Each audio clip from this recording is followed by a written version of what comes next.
This is exactly how to connect your Pulse 3D headset to your PlayStation 5 without a USB. So you can see here's the headset here and here's my PlayStation 5.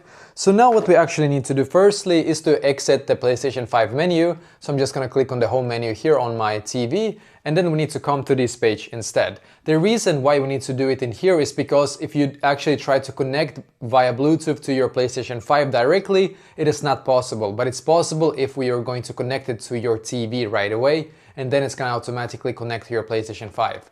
So then I'm just gonna go to settings here and then click on all settings. Now what I'm going to do is to just scroll down and click on remotes and accessories, and then we need to, after that, click on pair accessory. But before we do so, we're gonna put our headset here into pairing mode. So you have to find, there's going to be a power button right here, click and hold on the power button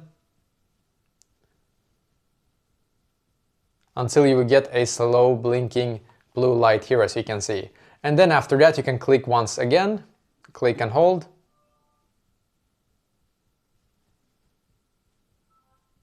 And now when it's blinking really fast, it's in pairing mode perfectly. Now I'm just gonna click on pair accessory, then click on OK here. It's gonna say search for accessories, and now here's my Pulse Elite here. So I'm just gonna click on it to pair it, and then click on pair here. Now it's connected perfectly. Now I'm just gonna click on this button. I don't know why it's not focusing here. This button right here on my controller. Click on PlayStation 5 here. And there is one more thing we need to do. We need to go into settings here. You can see the settings wheel here.